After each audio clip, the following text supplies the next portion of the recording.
Well, good afternoon, and welcome to our second annual Veritas Forum. We're honored that you've joined us today. My name is Lydia Davis, and I work with the Christian Medical and Dental Associations at the College of Medicine and at Kenwood Baptist Church as the Director of Young Adult Ministries. This day would not be possible without many, many people. So I'd like to take a moment and thank the Veritas Forum. The Veritas Forum is a national organization that started at Harvard University, and they partner with universities such as UC to host conversations like today. I'm grateful for our leadership team, Jamie Noyd with InterVarsity, William Evanson with Mission Cincinnati, Mandy Smith with UCC, and Aaron Smith with CCM. In addition to our leadership team, I'm grateful to my boss, David Palmer, who invited Dr. Wright to join this Veritas Forum, and I'm grateful for UC's philosophy department, and specifically Dr. Heidi Maibom, for her willingness to join our discussion. And finally, there are so many volunteers, from hosts to graphic designers to videographers to artists to decorators and to coworkers, friends, and family who played a part in making this happen today. So can we take a moment and thank them?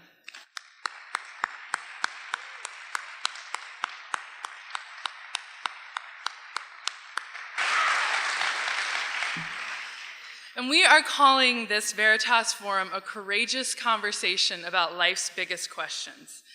Why did we pick such a title? The last word of our title is questions. To ask a question is to assume a posture of humility. Why? Because it means that we don't have all the answers, and we must be modest to admit that we are searching. The second to last question is big. We are asking big questions today. Not questions like, will I pass my exam tomorrow? Although if you're a student, that's a valid and important question. But we're asking questions like, is there an exam in life that I must pass? And if there is, how do I know what's on it? And who's grading it? And if there's not, then why is there a sense that I ought to live a certain way? Perhaps you added a question to the canvas behind me when we were on campus a couple of weeks ago. You'll have an opportunity to ask a big question of our speakers during the talk. You can text the number that's on the card that was on your chair, and we'll try to ask them in the last 15 minutes of our talk. The third to last word is life. Unless you think we live in a world portrayed in the Matrix or Inception, the truth of the matter is that we are all living in this space at this time, and we are collectively trying to understand the world around us. We have similar questions and a shared life. Our next word is conversation. This is a dialogue and not a debate. We believe that we can seek truth through constructive conversation. And while you will most certainly hear things today that challenge your worldview, our aim is to engage in civil discourse. What does that mean? It means that our conversation requires respect.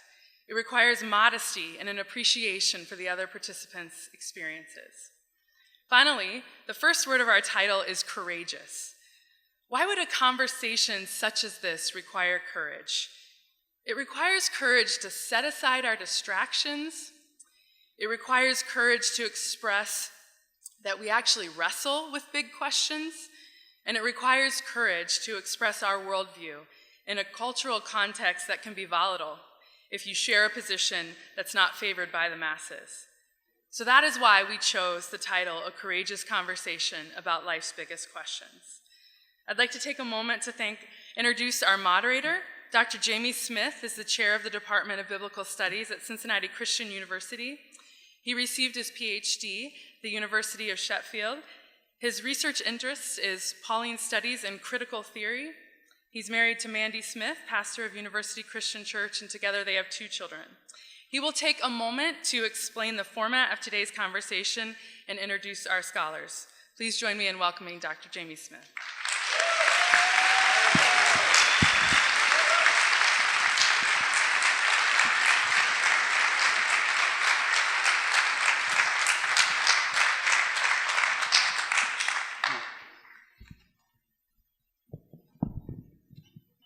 Well, welcome to our event today. The first thing I'm going to do is to introduce our 2 speakers, and then I'll go over the format, and then we can get on with what we're going to get on with. First of all, let me introduce Professor Maibom here. Professor Maibom comes from Denmark, and if you know anything about that part of the world, she already has the moral high ground. So perhaps actually starting with a disadvantage for Professor Wright here.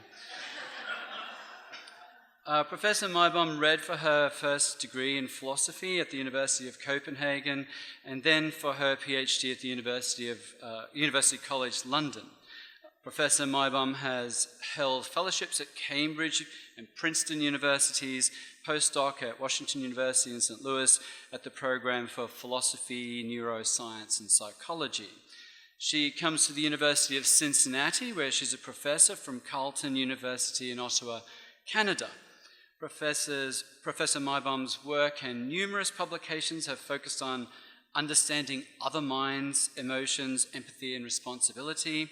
She is currently finishing a book on the nature and use of taking other people's perspectives, entitled Knowing You, Knowing Me. Professor Wright, here on my left, won't recall this, but he's actually written a letter to me ahead of time. This was some time ago, by the way. His letter was a reply to a letter I had sent in which I was asking if he would consider taking me on as one of his PhD students.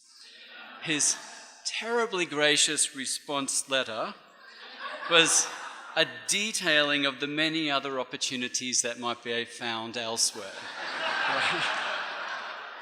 of which I might avail myself. So, thank you. I appreciate. At least he wrote back. I mean, that's saying something.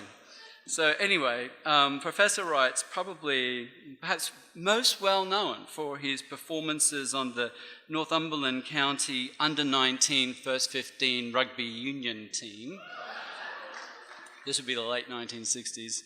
After those heady days of tackling and punting for penalties, everything sort of plateaued a little bit, really, for Professor Wright, securing just 2 bachelor degrees at Exeter College, and then reading for an MA and a DPhil at Oxford's Merton College, and then later Professor Wright was awarded the Doctor of Divinity degree by Oxford for his prolific and outstanding work in New Testament theology. His publications are obviously too numerous to mention, but perhaps he is best known in New Testament studies for his 4.5 volumes series on Christian origins and the question of God. And then outside of New Testament studies is known for many accessible books, including a series For Everyone series. Professor Wright is currently, among other things, Professor of New Testament and Early Christianity at St Andrews University in Scotland. Okay, so the way this is going to work is that they will each have 7 minutes to deliver their personal worldview, and then after that time, I will go through the questions that have been presented to us from the process that's been going on here at UC for the last few weeks. And those questions will be roughly 10 minutes each. There's 5 of them, so it'll be like essentially a 50-minute discussion. And which, you know, if you want to ask questions about things they are saying, you'll find on your seat a postcard that has a phone number to which you might text a question. At that point, later on, after Professors Maibaum and Wright have responded, we will have Lydia back up and she will deliver those questions to our guests and see what they have to say. Okay, so let me start with Professor Maibaum over here with her description of her worldview. Thank you. Can you all hear me? All right. Let me position myself. I think that there are 2 broad ways of thinking about, let's say, what matters in life. One of them is an immanent view, that all there is, meaning, beauty, truth, what have you, is in this world. Another is a transcendent view, that it's somehow outside in some extraterrestrial intelligence or something like that. My view is an immanent view with an A, not imminent. It's not just about to arrive. I believe we are evolved biological creatures. We are human animals. We are made of flesh and bone and blood, and we're part of a great chain of being with all other sentient creatures. We're born, we mature, we mate, we have offspring, we experience pain, we experience happiness, and then we die, just like every other creature on this earth.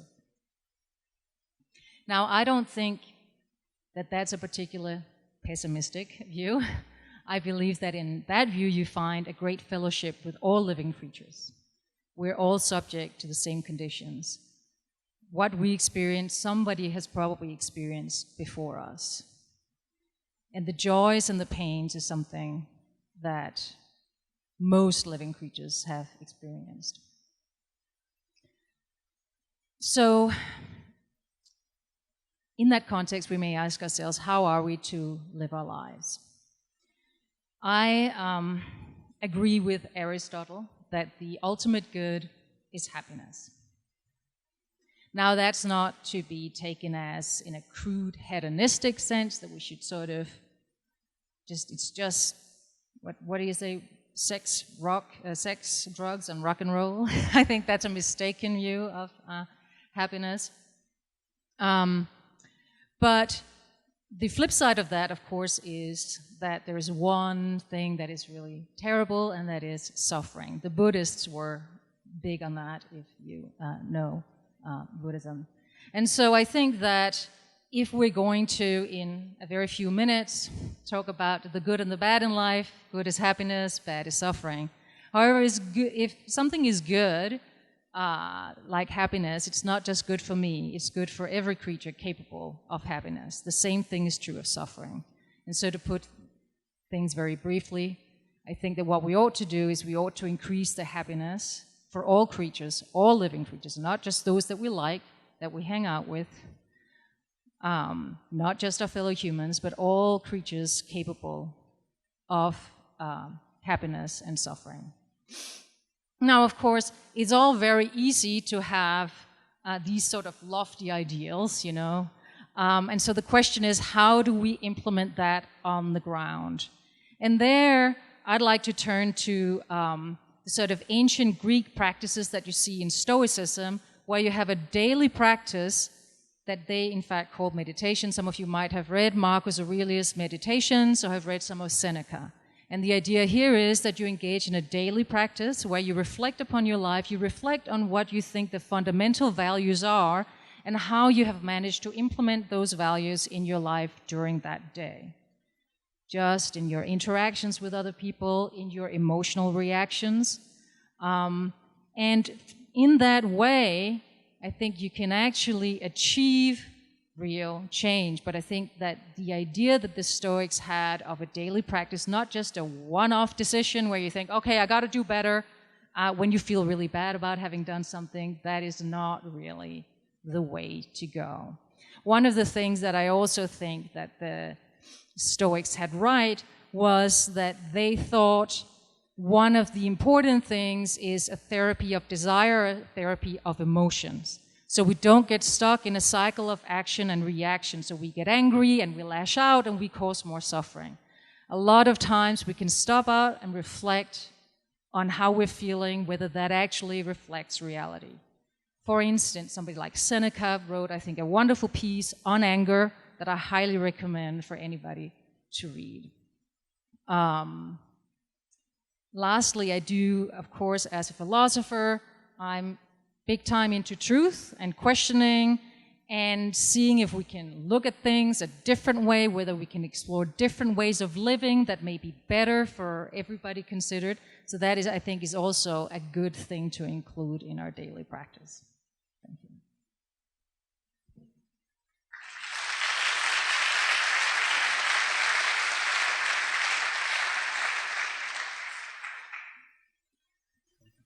Thank you very much. Is this coming through? Here at the back? Yeah, good. Thank you. Waving. Does that mean yes or no? Yes, good. Okay, thank you. I'm very delighted to be here. It's the first time I've done anything here at U of C. I have been in Cincinnati before, but not for a long time, and it's good to be back and add my thanks to those who've organized this and laid it on. This wonderful question about the big questions and your personal worldview in 7 minutes starting now is a huge challenge. As I reflect on human life and as I look at human life being lived in the world as a whole and in my family and my children and my grandchildren and the society that I know and other societies of which I hear, there are certain key features which everybody is interested in and everybody is puzzled about. And I'm interested in the universality of that interest and the universality of that puzzlement. And I've listed them 7 features as justice, spirituality, relationships, beauty, freedom, truth, and power. Now, more or less all humans cross-culturally are more or less interested in all of those things. And I think this is why philosophers do what they do. And by the way, part of my first degree was in philosophy, so I was glad to hear about Seneca and people who are old friends. That we are all puzzled about them. And I'm just going to give you the example of justice, that we all know that justice matters. If you imagine living in a society with no justice all the time, then that is an absolute nightmare. At the same time, even though we all are signed up to that in theory, both societally and internationally and in our personal relationships, we find it very difficult to achieve. And if we are involved in a particular justice issue ourselves, we are always inclined to give ourselves the benefit of the doubt. And even though we all know we do that, we still do it anyway. And so justice is something we all say yes to, but we all find it difficult. And I would say the same about the others, so I'm not going to take the time to spell that out, except perhaps to say about freedom and truth, that freedom is again something that most human beings cross-culturally would say, yeah, that's a good thing, but what exactly it consists in, and what we are free from and what we are free for, these are actually much harder to figure out even theoretically, and harder still to figure out in practice. And truth, well, if you're in a contemporary university, as you know, in the words of a famous book, truth is stranger than it used to be. Truth is not simply the sum total of agreed facts, but actually truth is a more slippery and odd concept than that. And we all know truth matters. One of the reasons we're at a university is because this is a place where people ask the big truth questions. And yet, in the things that really matter, it still slips through our fingers. How do we explain this, and how, as humans, do we go about achieving them? In both cases, humans tell stories. Humans are basically storytelling creatures, and you can look at the big stories that have been told.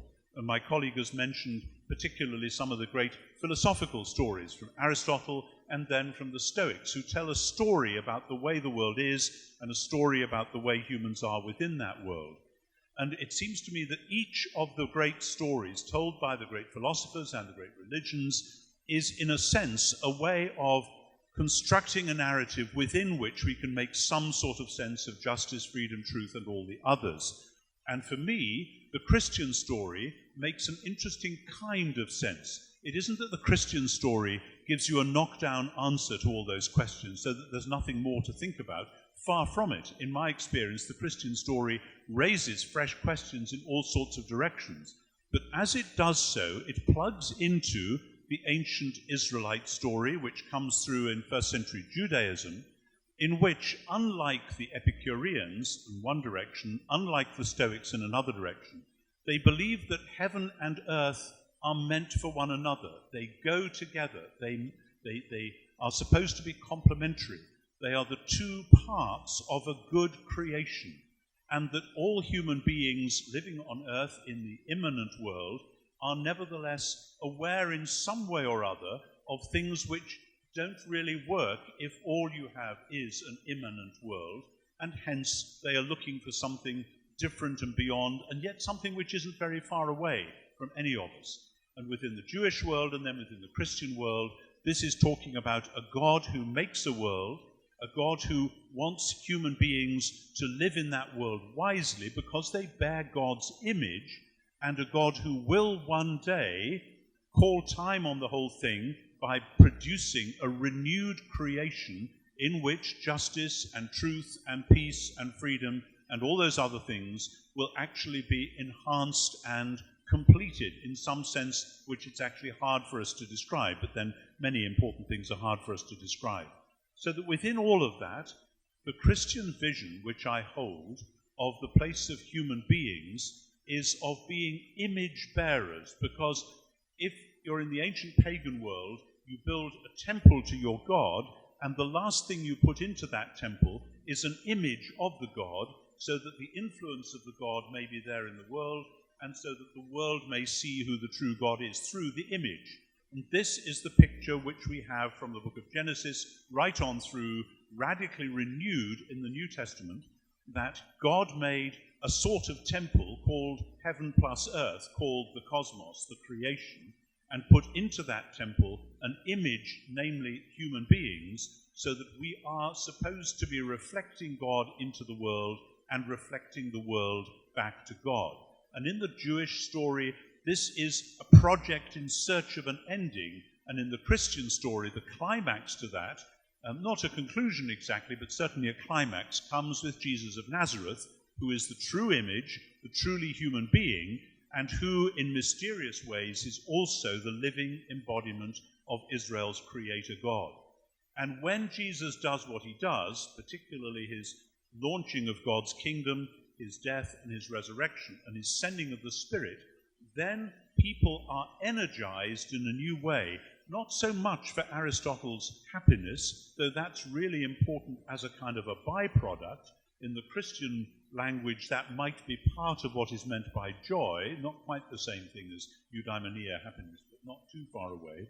But we are energized in order to be genuine human beings, which is to reflect the living God into the world, and in terms of praise and worship, to reflect God back to the world. And as I reflect on that larger story and see how it relates to or bounces off the other stories people have told from time to time, I find a deep satisfaction both in being part of that narrative myself and in observing the way in which at least it reframes and points towards an answer to those questions about justice, spirituality, relationships, beauty, freedom, and truth and power. So, there we are.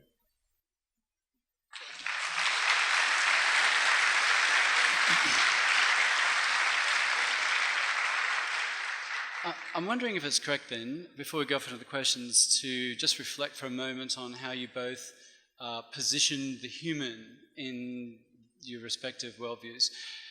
Is it fair to say that, Professor Maibaum, that the elevation of humanity above the rest of the world, the living of the living creatures and whatnot, is really a function of the narrative that we've told ourselves because of our intellectual preeminence and so on and so forth?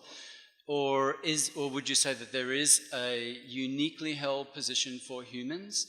And then for Professor Wright, in his description, clearly Professor Wright has an elevated role, a unique role for humans insofar as they become image bearers. So if I were thinking about a distinction between the two guests, I think it's the location of the significance of being a human. Would you care to respond to that, Professor Maibom? I will do my best.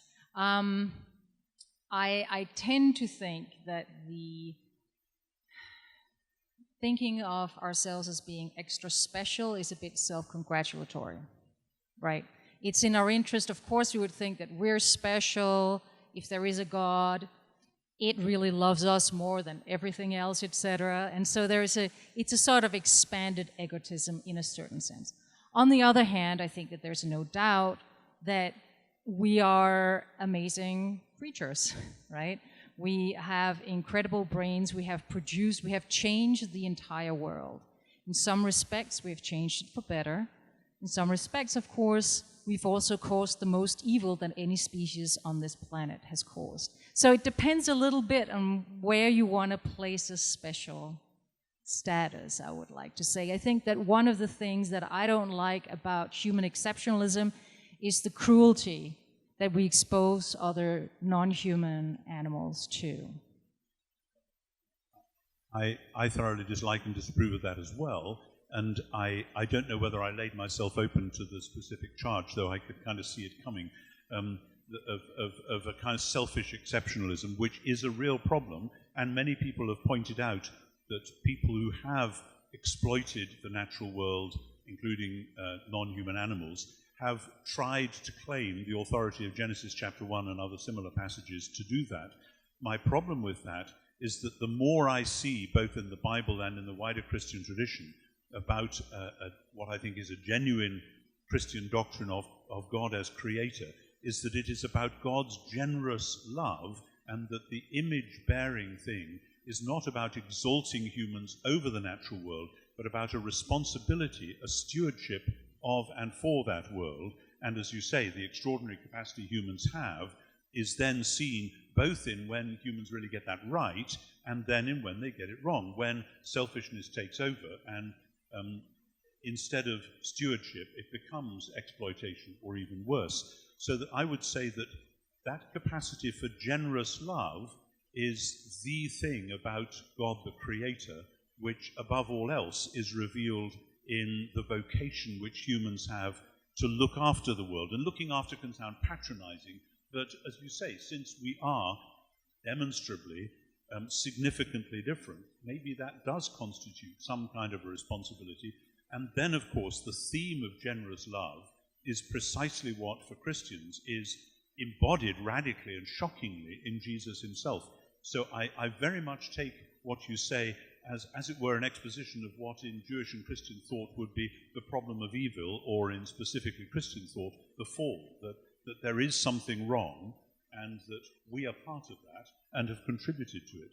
But that doesn't mean there wasn't a true vocation in the first place.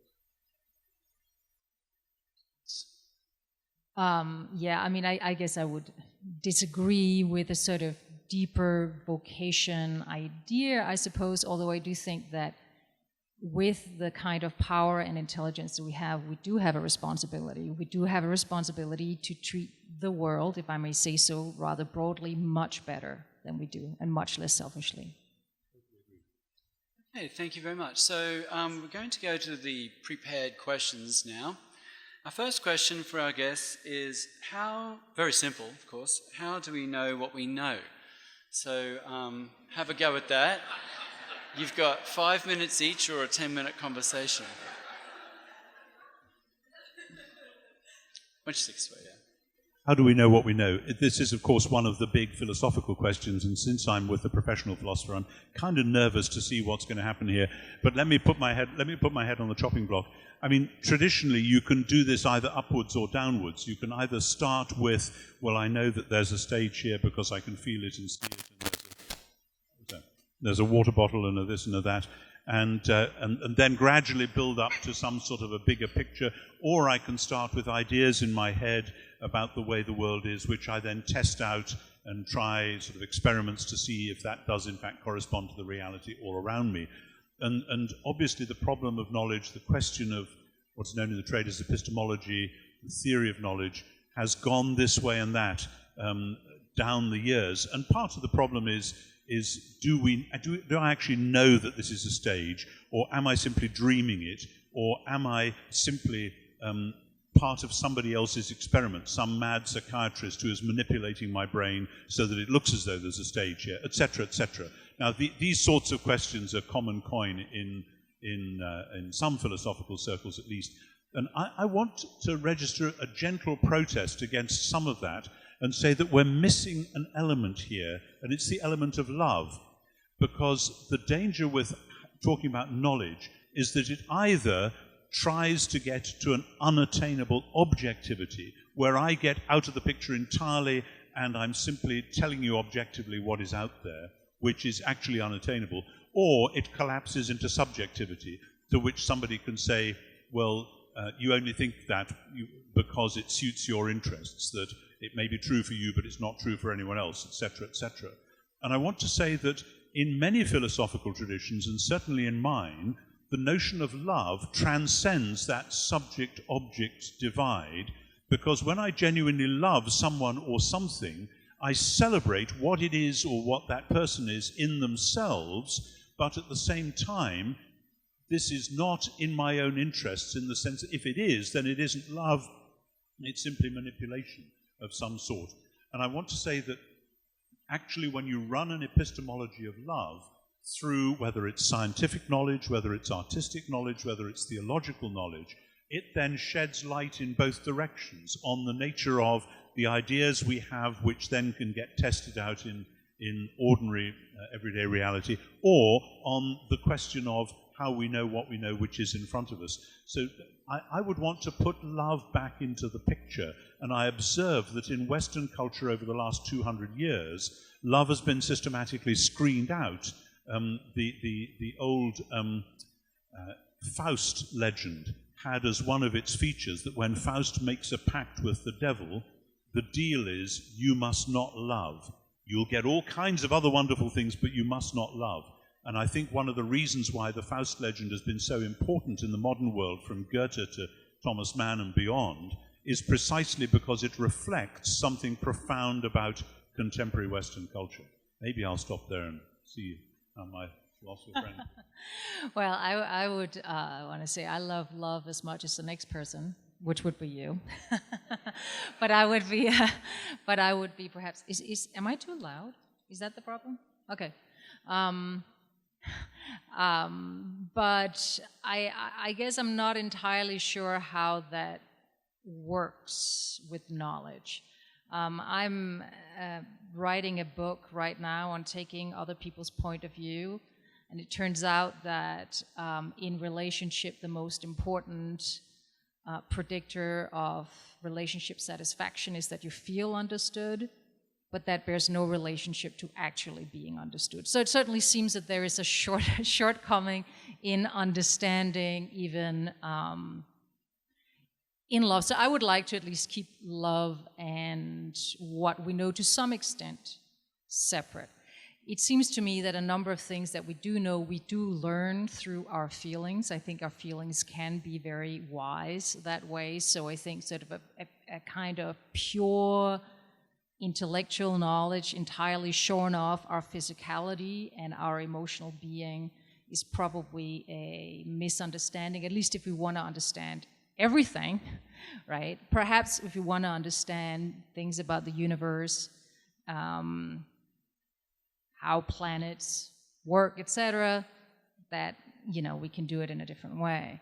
But I guess at heart, I'm a sort of empiricist. So the empiricist famously said, there's nothing in the mind that wasn't previously in the senses.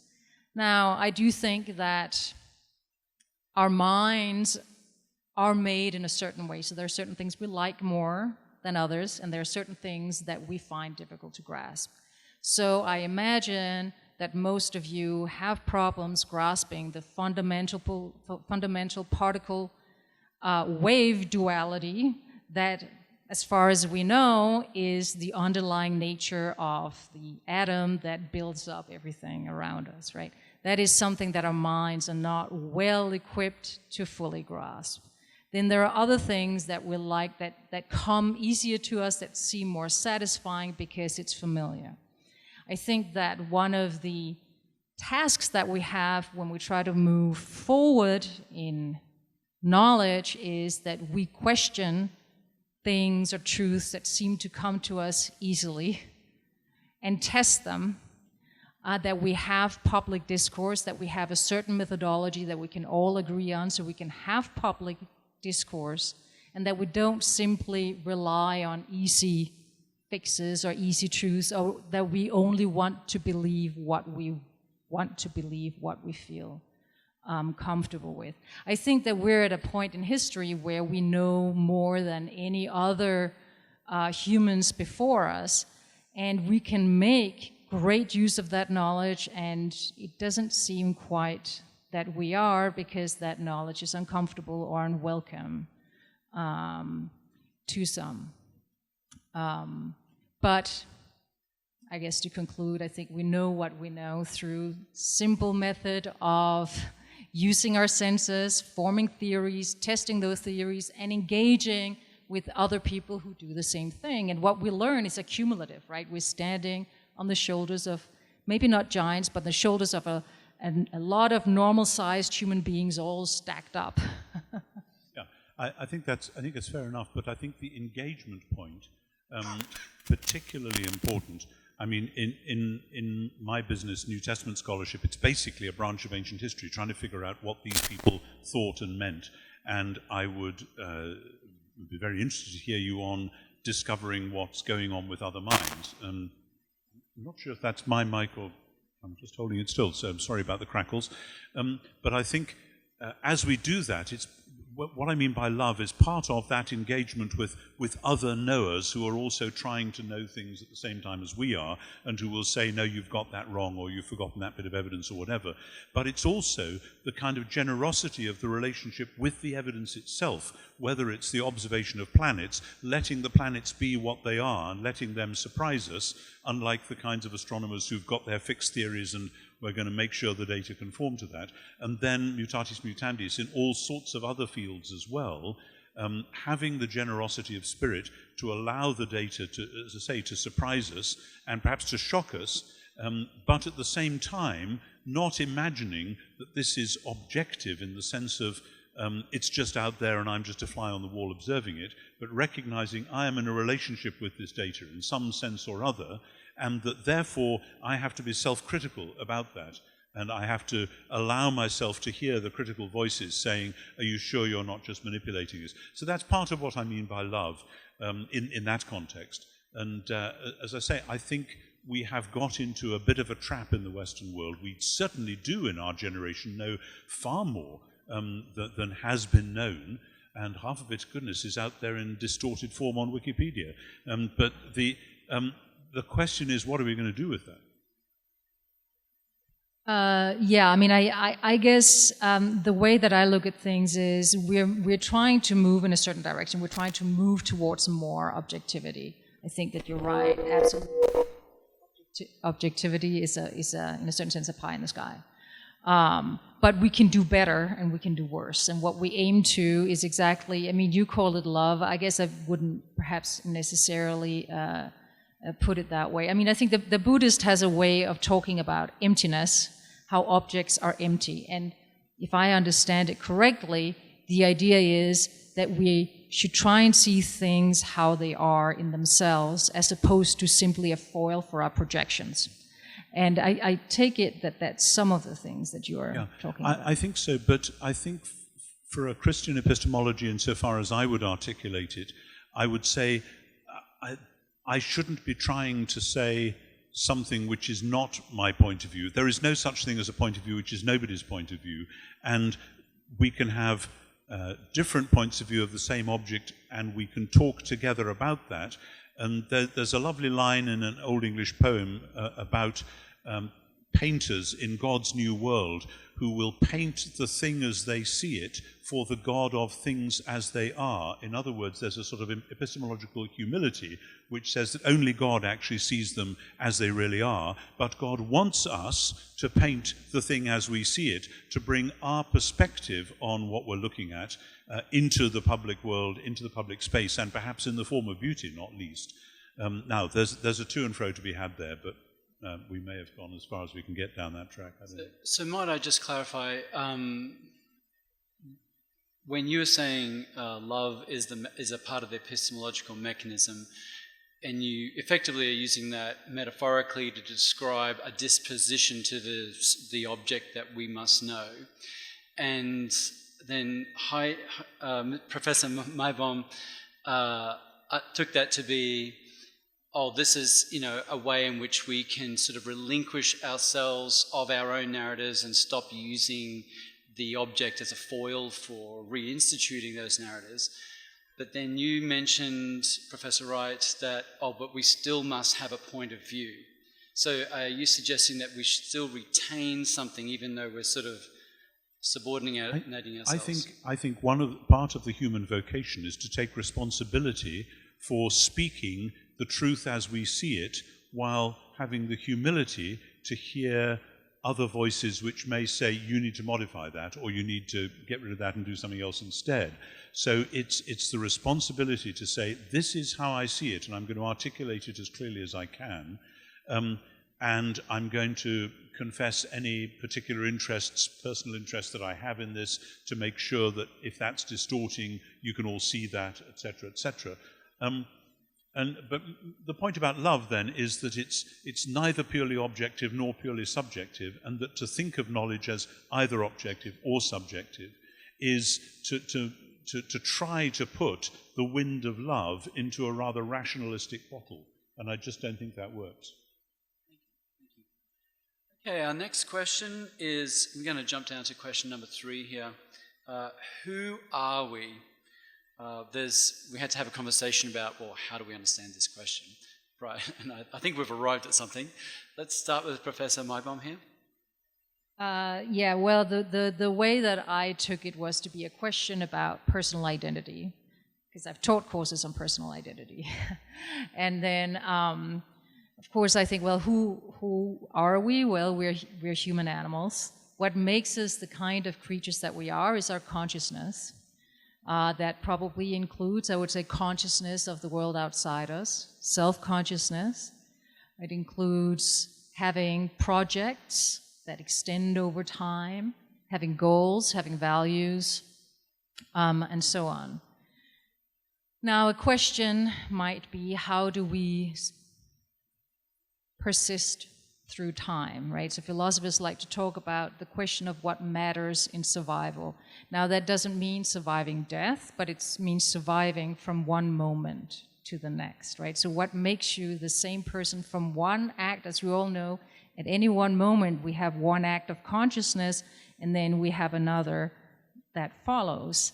What makes that part of the same thing, right? Somebody like Locke said, oh, it's our memory, the fact that we can recall having had thoughts earlier on and so forth.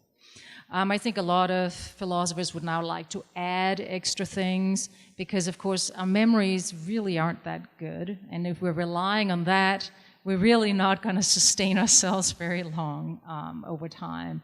And so one might add, what makes you the person that you are over time is having similar values, or at least having values that change in a sort of gradual and identifiable way, and so forth and so on, right?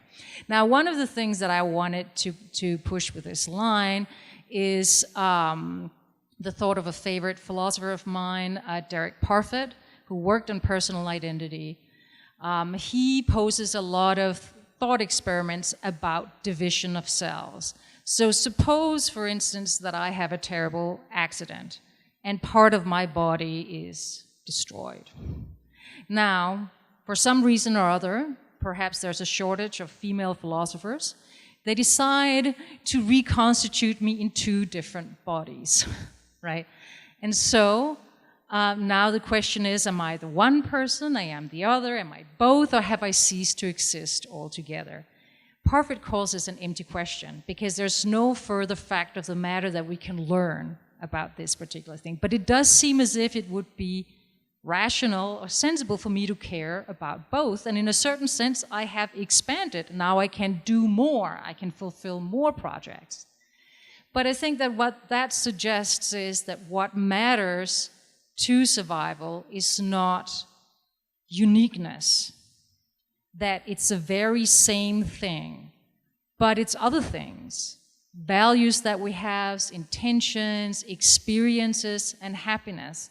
And one of the things that Parfit sees his view as doing is breaking down the barrier between subjects. So we come, in a certain sense, we can use this way of thinking to liberate us a little bit from the sort of egocentricity or egoism that we're all inevitably caught up in. And of course, that is also closely related to, I think, the Buddhist idea of the no self, where realizing that the self, to some extent, is an illusion, will liberate us from a very narrow-minded focus on ourselves and us getting more and us being happy, and extending that out to other creatures.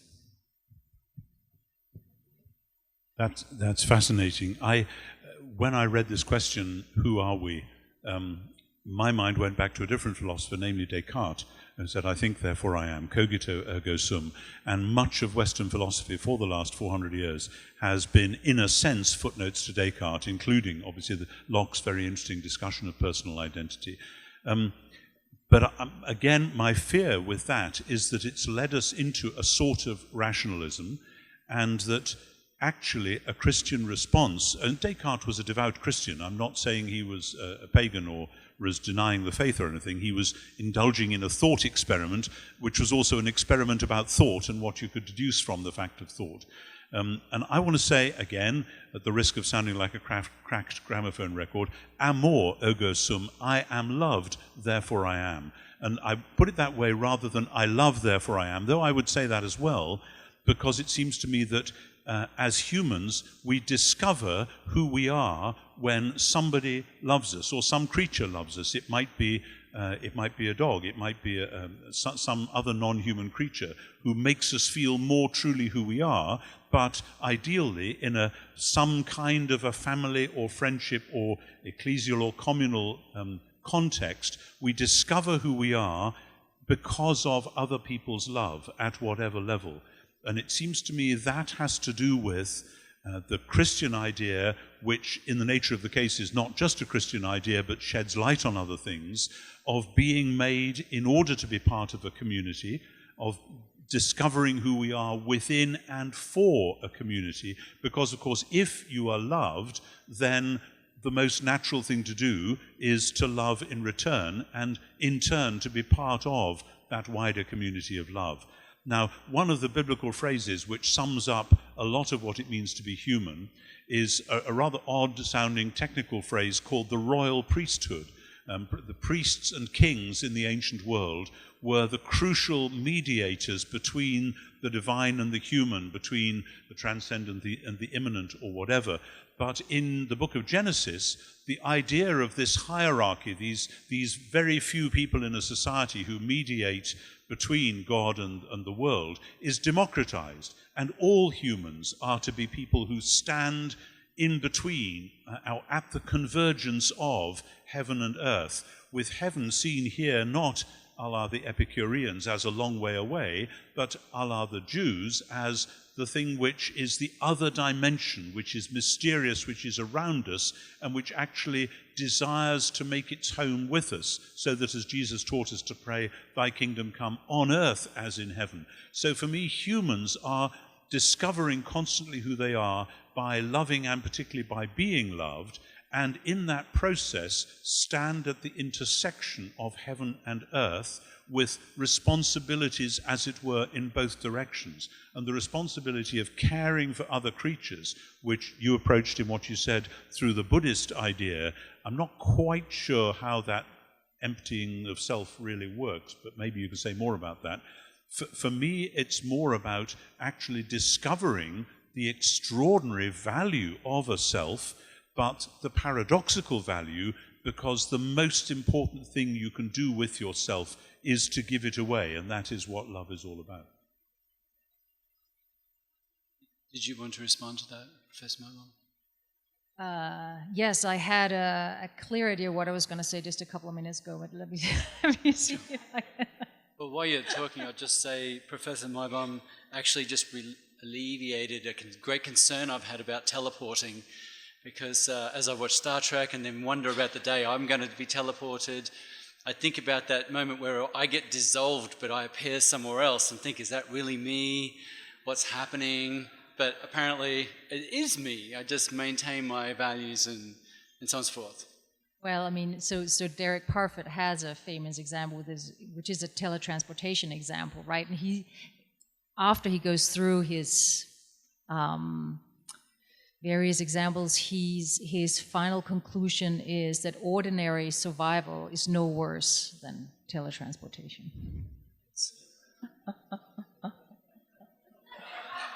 We change. I mean, so this is, of course, another sort of Buddhist idea, but it's also a very philosophical idea. If you remember Heraclitus, you never step in the same river twice. Everything is change. We change all the time. And I think that's something that stated boldly like that, a Christian can say absolutely, because we are within time. This may be moving on to the next question or back to question 2, which we reverse the order of, that where are we?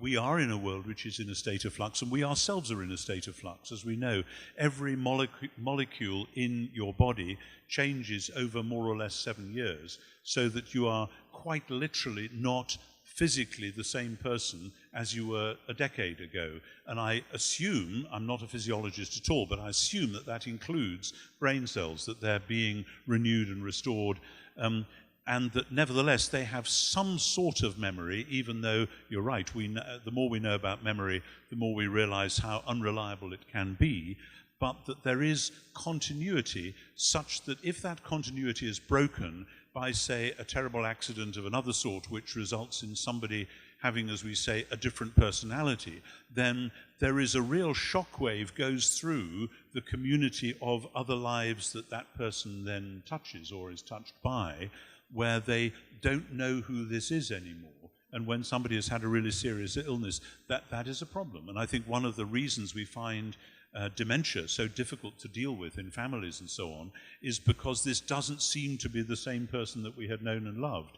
And it seems to me that's part of the brokenness of the world, to which the only answer, of course, is more generous love, more ability to go out to meet this person where they now are and to assure them of safety and love and so on. Though that's tough.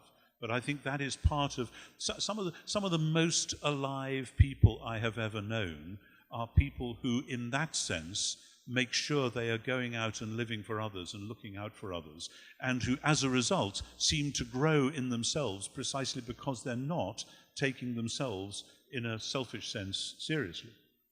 I take it that the part of the no-self view in Buddhism is very similar, right?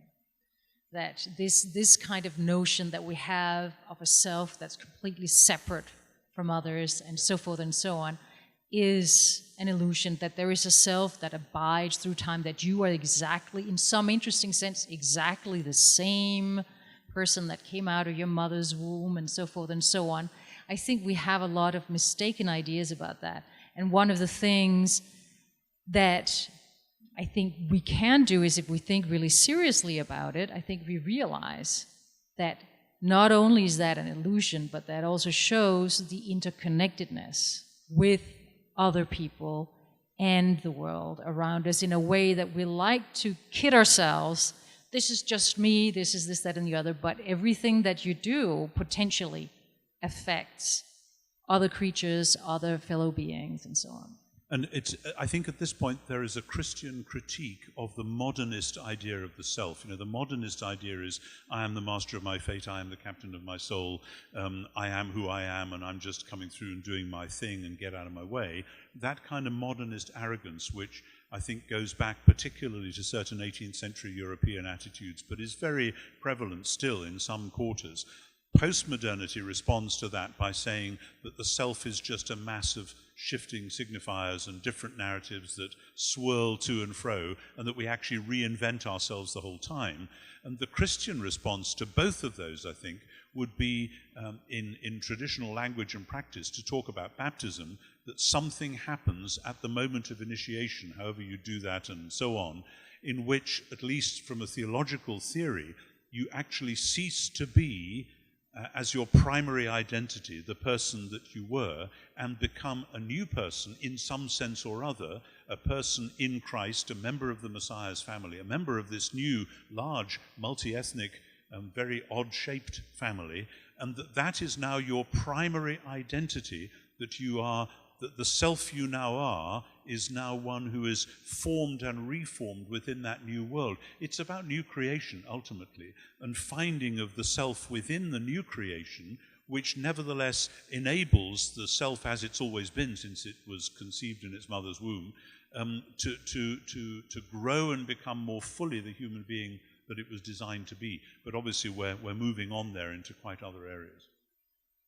Right, well, given those things, let's get on to the next question, which is, what's wrong with the world? G.K. Chesterton, great British writer from 100 years ago, wrote a letter to the London Times because somebody had written an article on what's wrong with the world. And the way that you signed letters to the editor of the Times in those days was, you said, "I am yours sincerely, N.T. Wright," or whatever. And Chesterton wrote, "Sir, what is wrong with the world? I am yours sincerely, G.K. Chesterton." Which is a cheap and cheerful way of saying something profoundly Christian, which is that when you ask the question, what's wrong with the world, you do not sit on a position of moral neutrality yourself and say, if there's wrong in the world, it's all out there, but I am the one who can sit above it and judge it. We are all in this mess together, and if we are talking about what's wrong in the rest of the world, we have to be prepared to have the critique bounce back at us. That will be move number one. Perhaps I'll pass over before we move to moves number 2, 3, 4. Right. Yes, I agree with the, to say that what's wrong with the world, you could answer, say nothing, except for us. I mean, that would be one way of looking at it. Of course, a lot depends on what you expect the world to be and whether your expectations are in fact false, right? So that's one thing. But I guess I would come up with some suggestions. Why not? Lack of compassion, egotism, greed, the illusion that what we do, we have a right to do, no matter how it affects others around us, the idea that the world or the environment is out there and whatever happens out there is not going to affect us,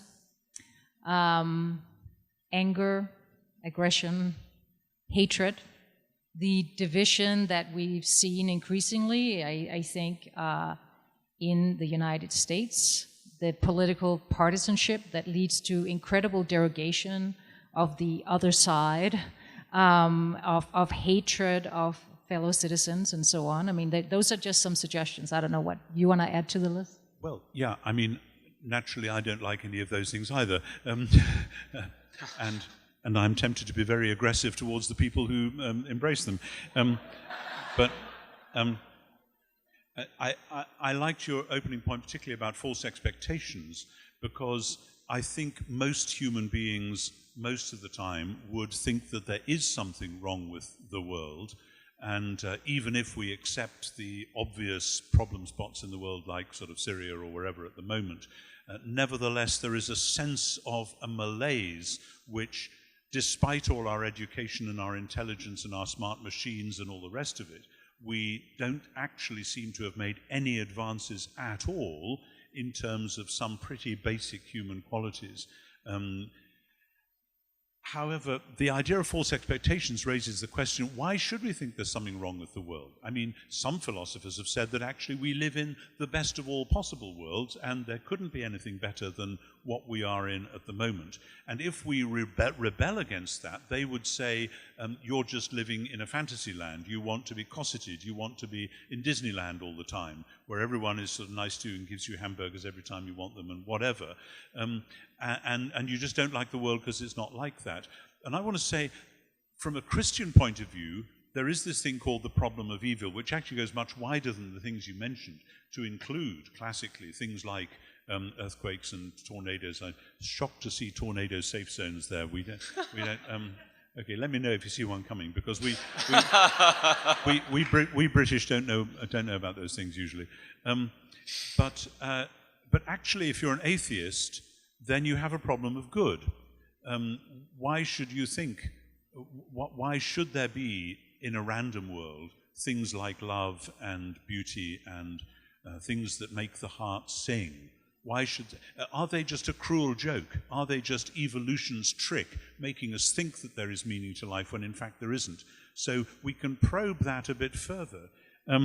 So I think behind all the symptoms which you mention, then for the Christian there would be an analysis which says that humans are out of joint with the way they're meant to be, and that some of that out-of-jointness contributes to a larger out-of-jointness in the world as a whole. Now, you can't say that because humans are fallen, whatever that means, that that's why earthquakes happen. It seems to me that earthquakes, etc., are part of the way that God has made the world, because the world is not made like an 18th century machine designed to work like clockwork with God as the clockwork maker. That's actually a very modern idea of how God made the world. But nevertheless, there is a sense which comes through in some key biblical passages that creation itself is waiting for a new day, a new world to be born, and that we see signs of that in the present, not least in human love, but then specifically in the story of Israel and the story of Jesus, and particularly his death.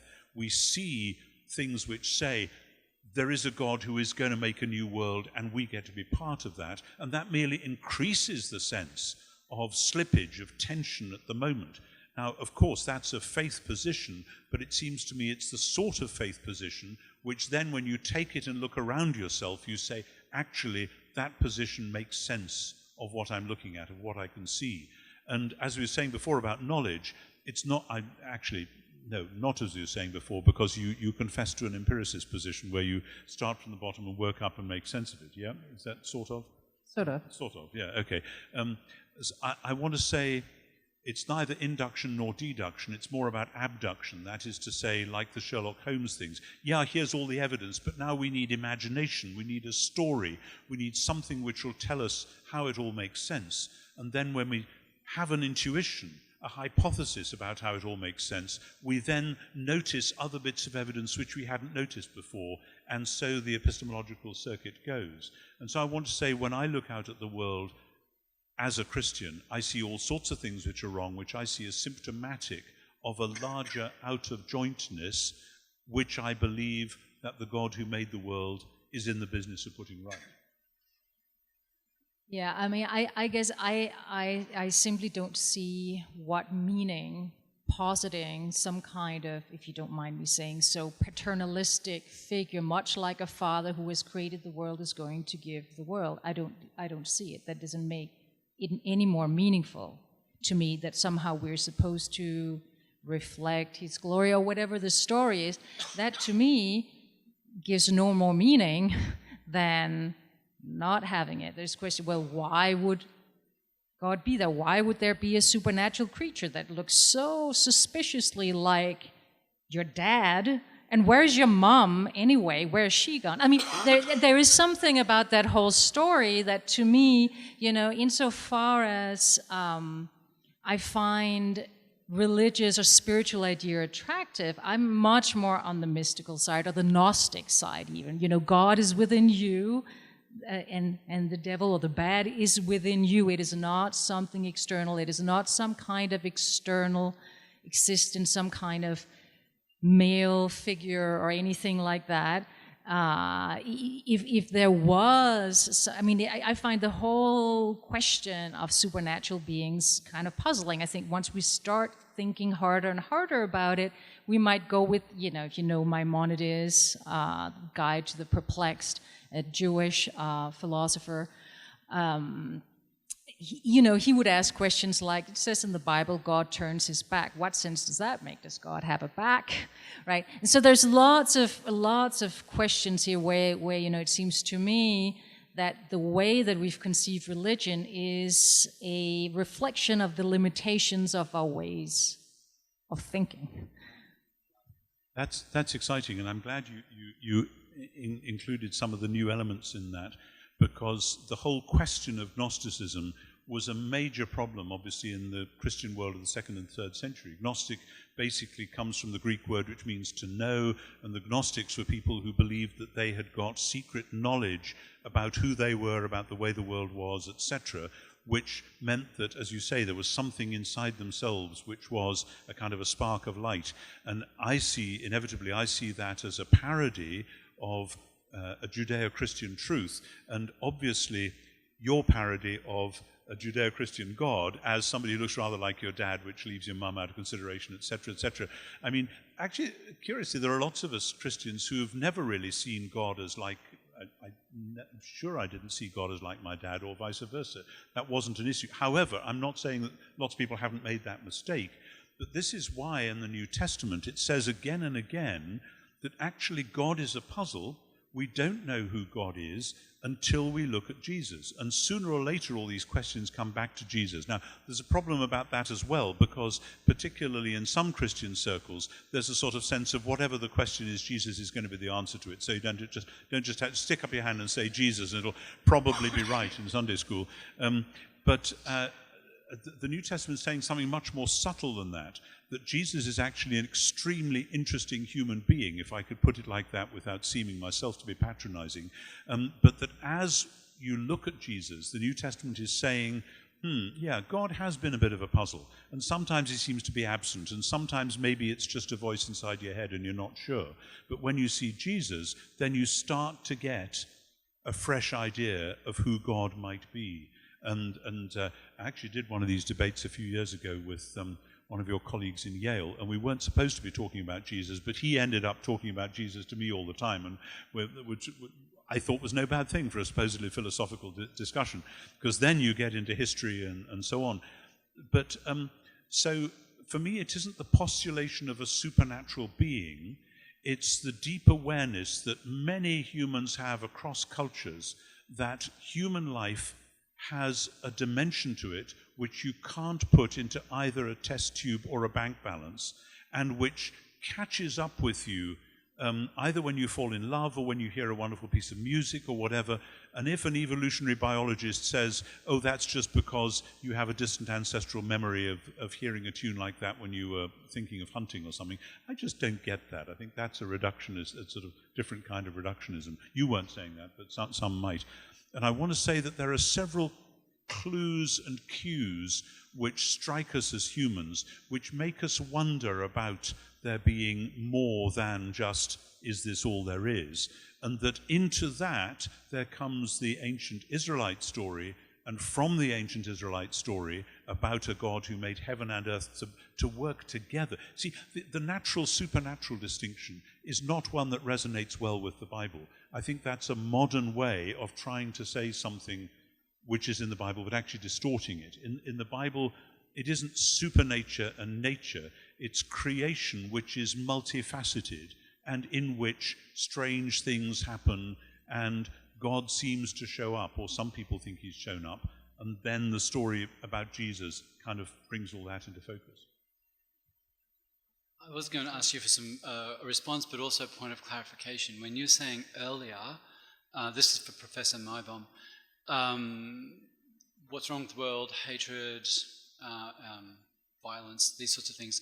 I was going to ask what you thought the source of those things were, like what's behind that, as a way to say that's why these are bad. And by all means, respond as well. Well, I mean, I take it that they're bad because they lead to suffering. Oh, okay, so the common denominator being, if it leads to suffering, that's what constitutes it. Constitutes hatred, for example, as bad, and so on and so forth. Well, I mean, with hatred, we all know it leads to the dark side, right? I think we do. Let's hope so. No, I was gonna say that I think that I guess I have different intuitions than you have and a lot of other people have. When they look at the world and they see that there's something missing, I don't think that there's anything missing. I think it's only missing if you look at it in rather crude ways. So, sorry, that suggests that you're looking at it in crude ways. But there's a way of looking at the world as a sort of machine that just operates in this kind of crude way, and looking at non-human animals as these creatures that, you know, there's not much going on, et cetera, et cetera. Of course, then you turn television on and you see what remarkable things almost all creatures are capable of. And you look at the beauty of the world and the intricacies of everything. And I don't think we need to look beyond that to find meaning. We can find meaning in fellowship, in each other, in relationships with non-human animals. I find a great joy in my relationship with my dog, for instance. I think he does too. But of course I would say that. So I think that we have a tendency of projecting, because of the way our mind works and the way that our understanding works. We usually try to understand one thing by relating it in some way to experiences that we've had before, thoughts that we've had before. And that's one way in which we distort, I think, the world. And meaningful activities and meaning that makes sense within sort of smaller areas of, is it meaningful to read this book? Yes, because you get pleasure of it, or you'll learn something or whatever. We now extend that out, and now there has to be some deeper meaning to life other than perhaps, enjoying it and doing our best to help other creatures enjoy it more too. The question of the meaning of life it's such an easy question to ask. What is the meaning of life? I was on a walk in the Scottish Highlands with some of my family last summer, and my then 7-year-old grandson, Sam, was walking along with me, and we were looking for eagles with binoculars and goodness knows what, and suddenly, out of the blue, without warning, he said, "Grandfather, what is the meaning of life?"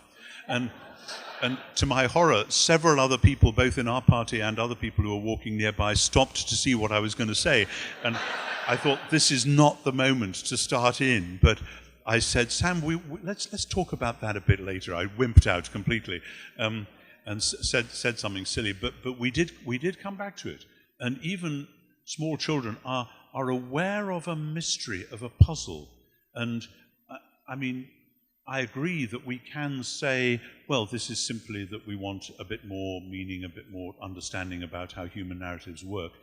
But I think, again and again, and it comes cross-culturally, it isn't just sort of Western Christianity or whatever, the sense that we are made for something more than this. C.S. Lewis once said that you can deduce most of theology from the fact that people feel uncomfortable in the presence of a dead body, that there is something uncanny, as we say. There's something wrong. We humans are made for something more than this.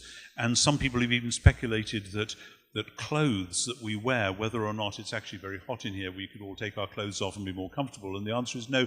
Clothes are an anticipation of the resurrection body, that for a Christian, we are made for something more than what we presently are. This is moving the conversation on from where we were, but it seems to me there are profound intuitions in some of the ancient poetic accounts of Adam and Eve needing to clothe themselves in the garden and that kind of thing, as though this world is a signpost towards something. Every spring I still feel, even though I know I'm going to feel it, every spring I think, wouldn't it be wonderful if this year spring would turn into a glorious summer which would just go on without the sorrow of fall and the death of the seasons. And that's just probably because I'm at a certain age where I'm kind of getting towards the autumn of my life, and so I kind of resent that. But I think that humans have this intuition about being made for something more. And you may say, well, some humans do and some humans don't. And that's when I would say, ultimately, that for a Christian, it isn't a knockdown argument. Some people have these puzzles, therefore there must be a God. It's some people have these puzzles, therefore let's look at the stories that all sorts of different societies tell, Gnostics, Buddhists, Heraclitus, whoever, and let's put the Christian story into that marketplace of narratives and see if it makes sense, more sense, some sense of the puzzles that many people have. That's the kind of starting point I would have. So perhaps we could move this on to the last question, which is a response to essentially what you've just said, what's wrong with the world. We're asking for what you think the solution is. It might be good to answer this with reference to personal responsibilities as well as philosophical concepts of what a solution might be as well. Professor Maibom? Okay. Well, I think that obviously there are sort of large-scale things that you can do. You can give to charities. You can vote. I was shocked when I realized how few Americans vote. The last Danish election, 96% of people voted. What was it in the last American? Was it in the 40s or something like that? This is that moral high ground I was mentioning earlier. Sorry. So there are all this sort of big stuff, right? And I think it's very easy to become sort of a little overwhelmed because clearly there are a lot of problems, and it seems that we can do, each individual, one of us, so very little.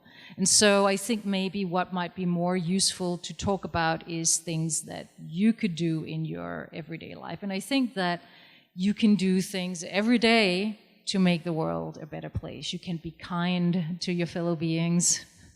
You can help somebody who's got a lot of stuff, they're carrying a lot of stuff, opening the door. You can, in various ways, alleviate suffering. My big thing is, don't eat any or as little as you can of factory farmed meat. The way that non-human animals that we consume are being treated today in the Western world, I think, is horrific, and all of these creatures are capable of suffering and of happiness. And so, but I think perhaps one of the most important things is for each one of us to be aware of the sort of greater issues where we find what is really valuable, what matters to us, hold on to that in what I talked about as a sort of daily practice. But I also think that goodness comes in individualized forms, right? So the ancients used to think of virtue as being just like one thing. I think virtue comes in many ways, right? If we look at historical figures over time that we admire, they're often very different, right? They're different things that are close to their hearts. So maybe one thing that you can do is to think of what is really close to your heart. Where do I want to focus my energies as a way of not being overwhelmed as well, right? So do you care? Is your concern the environment? Is your concern animal welfare? Is your concern all the children that go hungry in Cincinnati, right? What is your concern? And then focus your efforts there, and then just enjoy, I think, the pleasure that we get out of doing good things for others. And so we each, in our own way, do something every day to make the world a little bit of a better place. That's a noble vision of a generous, I mean, would you call it altruism? No, perhaps you wouldn't. I mean, I worry about the word altruism. It seems a bit cold compared with the word love, but what you're describing is something which in the Christian tradition has been enormously highly valued down the years, but is often forgotten by many Christians in the Western world who are so concerned with certain doctrines or whatever that they forget that in any list of Christian virtues, kindness and generosity come pretty high up, and that actually in terms, I don't know how it is here, I don't know how it is in Denmark, but in Britain at the moment, if you analyze the people who volunteer to do the things in the community that you're talking about and actually give time and energy to it, to the surprise of our cynical secular press, a large number of such people are practicing Christians. And that's not because there's lots of practicing Christians in the country, because there aren't. It's only, church-going is at the most about 10% in some cities. But a high proportion of those people are active in doing the sort of things that you mention. And I don't see that as a coincidence, because I'm far from saying that Christians are the only people who do good in society. Absolutely not. St. Paul is very clear in one of his letters that there's all kinds of good stuff going on out there in the wider community, and that Christians should celebrate that and join in and be glad and say this is all part of God's good creation. But for me, the solution lies at least one step, if not two, back from what you said, because there is a certain point at which I can hear myself saying what you said to a group of people who would then go and turn on the television news and say, really, if this politician or that is going to start a thermonuclear war or going to do this or whatever, what's the point going to all that trouble to be nice to people on the street if we're all... So is there a solution to the bigger question? And that's a really tough issue. But then behind all of that, the solution from the Christian point of view is that the God who made the world has launched the project of healing and renewing the world within the middle of history. And this is what the story of Jesus is all about.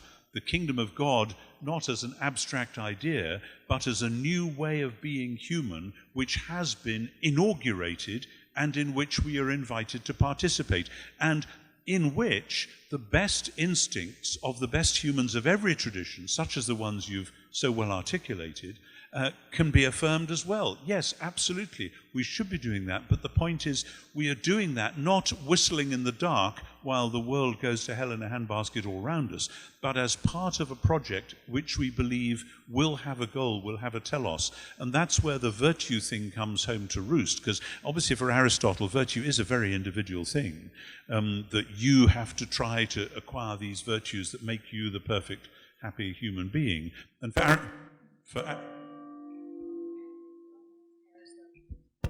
don't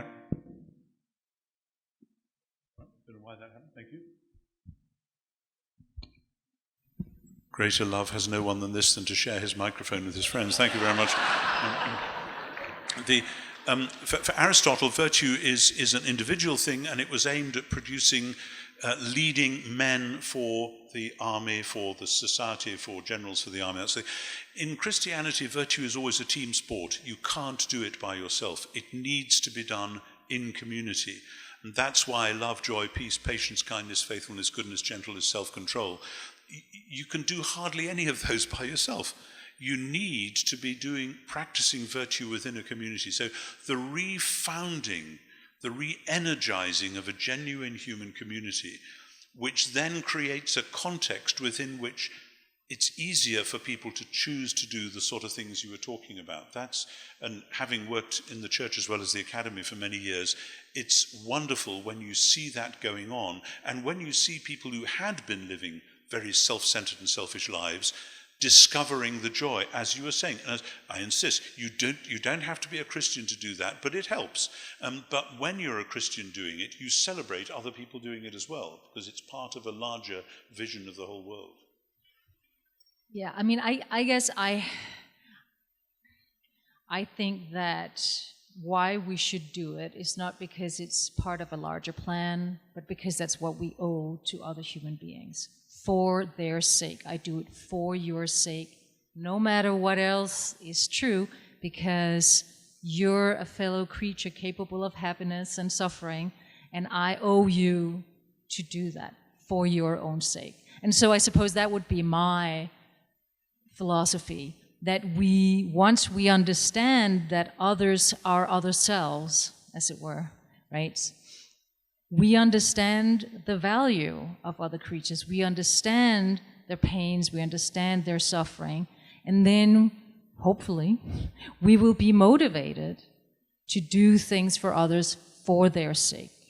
To what extent, because obviously you've studied ancient philosophy intensively, to what extent do you think the greatest of the ancient philosophers would have agreed with that? Because when I look at Aristotle, Seneca, whoever, even Marcus Aurelius, I don't actually see that sense that every other human being is valuable and I owe them something.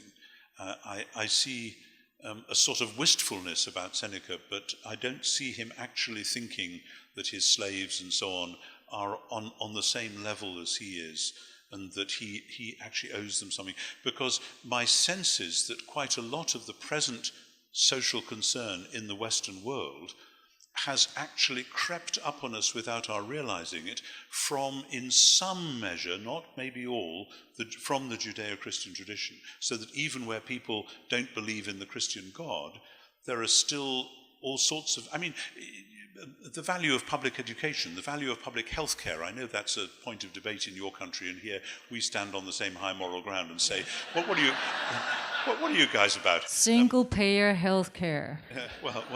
But I mean, in the ancient world, nobody was doing that stuff. The Christians cared for the poor, whoever they were. They tried to provide medical help for people, whoever they were. They tried to provide education. Nobody had ever imagined you could live like that. If we now broadly in the Western world, with the notable exception of one rather large country, think that all those are good things as well, that's come to us from somewhere, because it isn't there in ancient philosophy. Nobody was doing that in the first century. Is that fair? In the first century, AD. Give or take. I mean, I'm actually not an ancient historian. I would say that my own view is formed by, obviously I'm a great fan of the ancient philosophers. I'm also a great fan, if one can say so without sounding too superficial, of the Buddha. But also a lot of recent philosophy, philosophy and in ethics and in politics take very seriously this idea of what we owe to each other in virtue of fellow humanities. Of course, you can think of it a little bit if you want to think back to Kant. Kant also had very much those kinds of thoughts. So I would say that probably my view is an amalgam of a whole lot of different traditions. And I suppose the standard response to that might be, so are you able to give a response to, say, Machiavelli and others in that tradition who say, actually, the only thing to do is to take what you can, and if that means that you have to tell lies over here and have to manipulate people over there, well, it'll be for the good of you and your tribe, and that's the best you can do. I mean, there's been a great deal in the last generation. Some guy whose name I forget now because I didn't know this conversation was going in this direction, Kaplan, is that right? Robert Kaplan, possibly, who's argued in the States that actually this is how foreign policy ought to be run on lines which go back to Machiavelli and way behind him to Tacitus and ancient thinkers like that. Let me give you a slightly different response. So I want to bring out another ancient philosopher. You didn't realize this was going to be a philosophy class, did you? And Plato, right? Plato in the Euthyphro asked the following question, right? Is something, he uses the term pious, but I'm going to just say good because I think that is a more contemporary term. Is something good because God loves it, or does God love it because it's good? And there I think the problem is if you just make it the case that something is good because God loves it, it could be anything. It makes good arbitrary. And that, I think, is not what most religious people think. They think God loves the good because it is good. But that means that good is in some way independent of the will of God, right?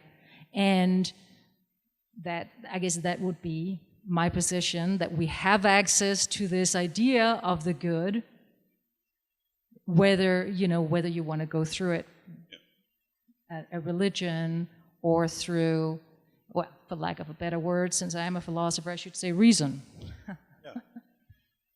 Yeah, fair enough. There's all sorts of things we could come back, but you probably want to move on. Yeah.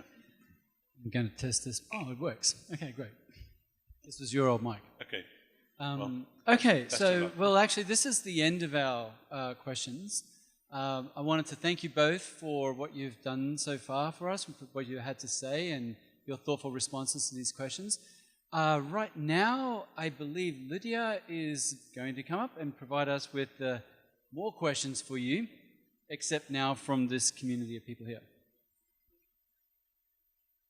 Great. Well, we just spent the last hour or so talking about 5 questions. I got about 60 texted to me, so I'll just preface this by saying there's no way we'll get to everyone's question.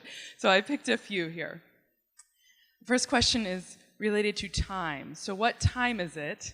And another way of asking that is, what is significant about the time in which we live?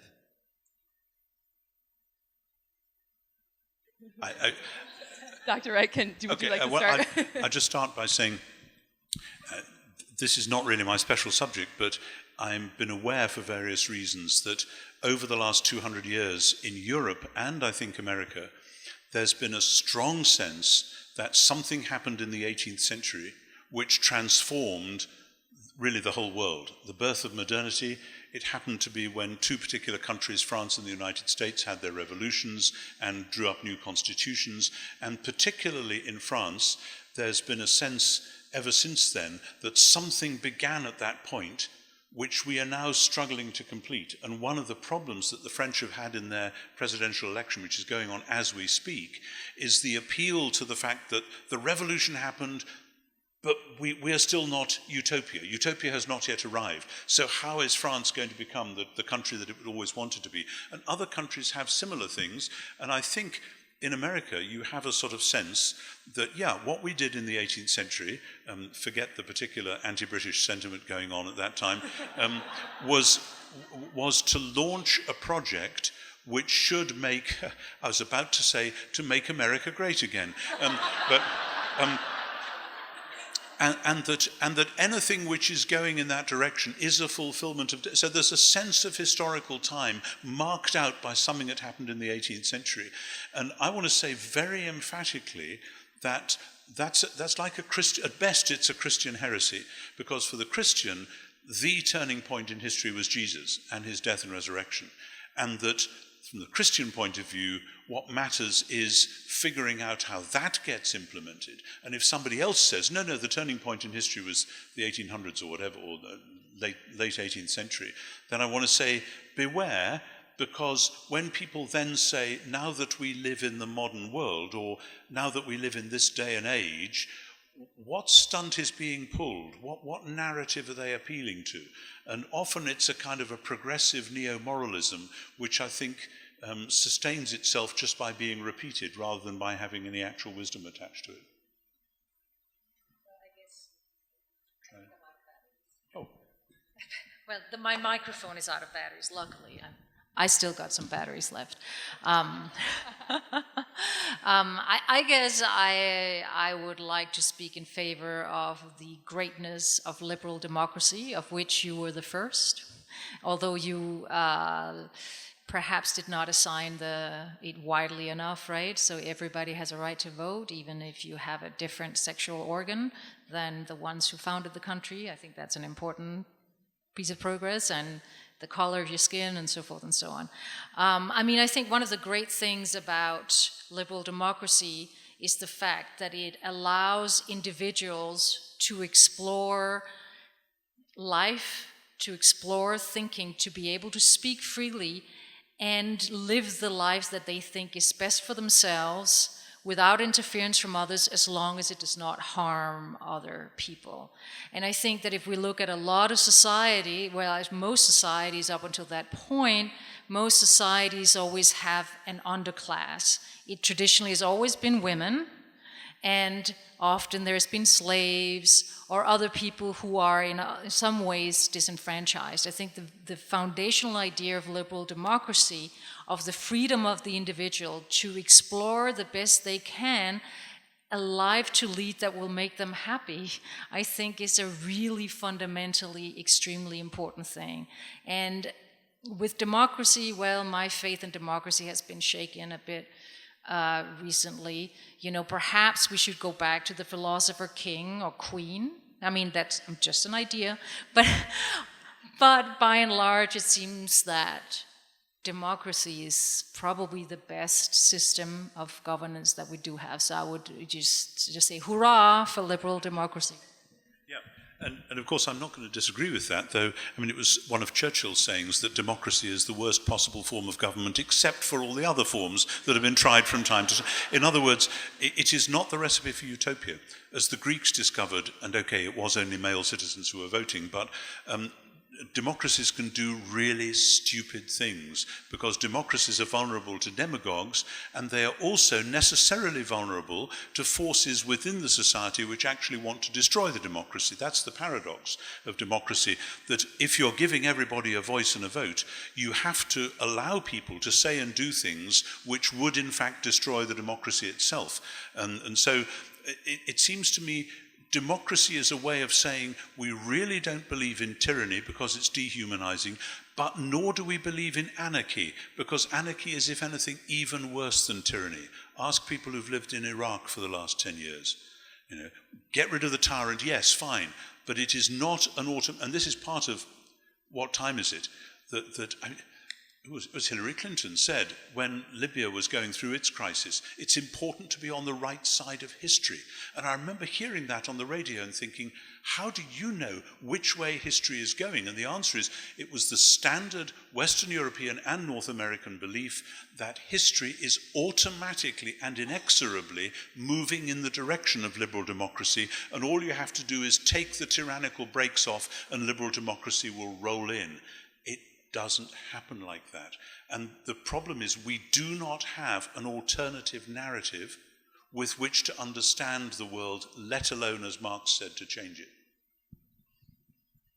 Right, so this question is for Dr. Maibaum. In what what hope do you have? And as one with an imminent worldview approaches the end of life, does hope necessarily begin to decline?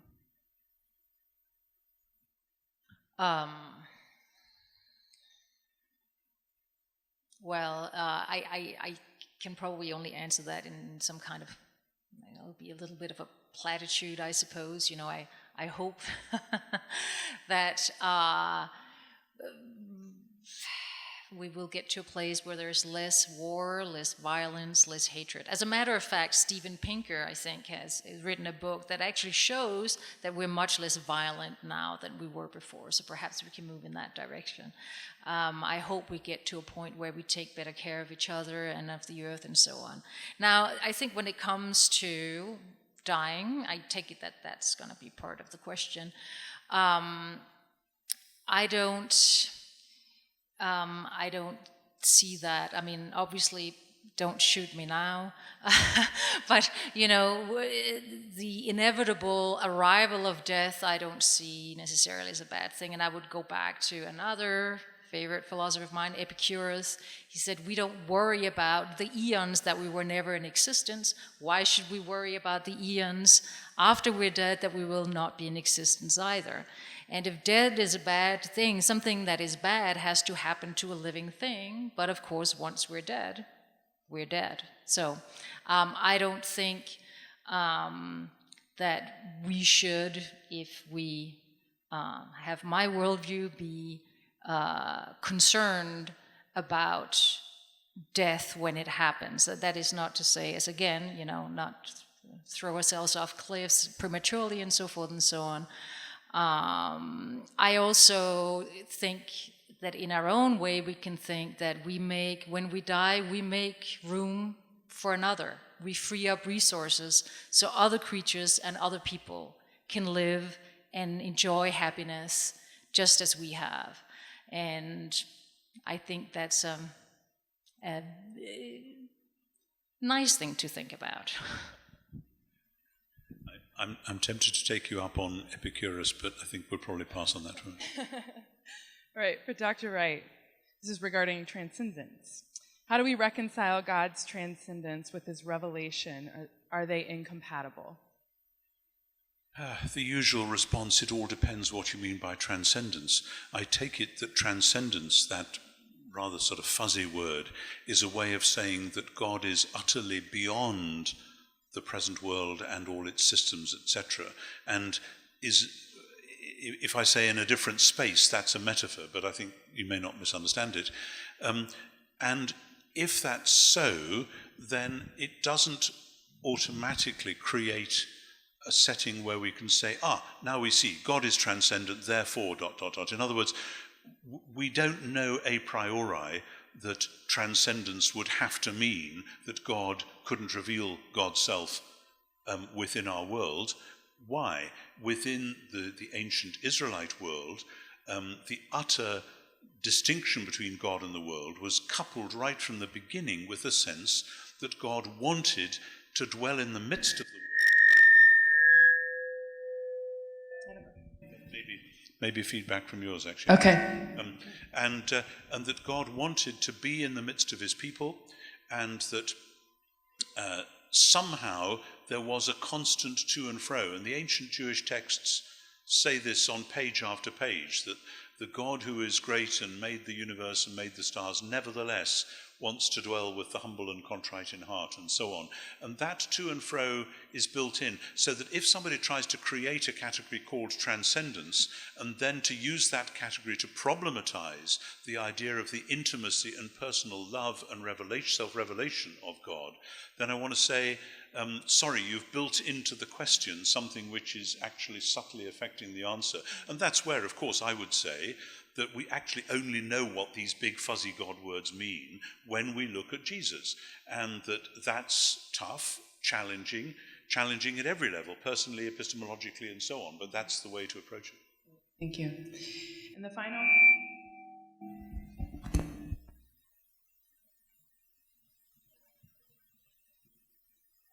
Look at... We're so technologically advanced, we have to be attached, right? So the final question is, with what philosophical or theological questions do you wrestle? Do you want to go first?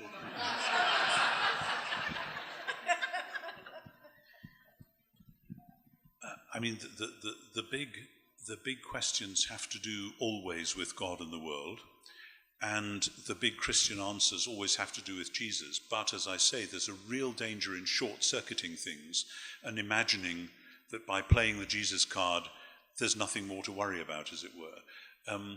And I find again and again I am drawn to the big questions of, well, in the 18th century, there were a lot of people who thought you could do something called natural theology. That is, that you could start with the world the way it was and reason your way up to God. One of my predecessors as Bishop of Durham, Bishop Butler, famously wrote a book, The Analogy of Religion, one of the finest attempts of that age to do that. Then the Lisbon earthquake happened in the 1750s, 1755, I think so, All Saints' Day, and suddenly a lot of European philosophers who've been wanting to move in, yes, an Epicurean direction for other reasons, seized upon that and said, no, you can't start with the world the way it is and work up to God. Nevertheless, even though that was then generally recognized, Christians have gone on singing Psalm 19, which says, the heavens declare the glory of God and the firmament proclaims his handiwork. In other words, there is some sort of nexus between the way the world is and who God is. But how you say that, how you wisely and humbly say that, remains really quite difficult, and it's one of the tasks that I am giving myself to at the moment for various purposes. There's some lectures I have to do and so on. And it seems to me there are issues there which need to be addressed afresh in the light not least of contemporary science as well as contemporary philosophy. And to that, I think biblical studies, which is what I do for a living, has a great deal to contribute, much more than many people who think of themselves as Bible Christians perhaps realize. But these are huge questions, and though it may not be that they're the sort of questions that everybody worries about as they're going home from a lecture or chatting with their roommate late at night or whatever in a university context, nevertheless, they are the big questions which are kind of out there around the edges of a lot of the other questions that we look at. And so it's kind of exciting to be wrestling with them. I guess the question that I'm thinking about right now is, how do we understand the other? And I think actually in a curious way that turns back on itself to be, how do we understand ourselves? Because I think part of our self-understanding is taking the position of another on ourselves. So a lot of the literature that I've been reading suggests that when we imagine taking another person's perspective, what we do is we do part projection. Yeah, so we just say, well, what would I feel and think and so forth and so on, and part stereotype. Oh, it's a woman, so she must really want to look pretty or something like that, right? The really curious and interesting question is, how do we really get to understand others in their alterity? How do we move beyond our own personal projections, as it were, to try and understand that which is truly different? Now, that's not to say, again, I don't think that other people are in some fundamental sense completely different from us, but I think that we often come across points when we talk to other people where we realize that the assumptions that we made about what that person was like and what they were thinking are very, very fundamentally mistaken. And so that's the kind of question that I'm grappling with, and I'm also interested in what it says about our own self-understanding. So we think that, okay, I'm perhaps like this because that's what I think other people are thinking. If that's just the result of your projection, how do we get to a greater understanding of that? Thank you for joining us, and if you would just join me in thanking our speakers and our moderator.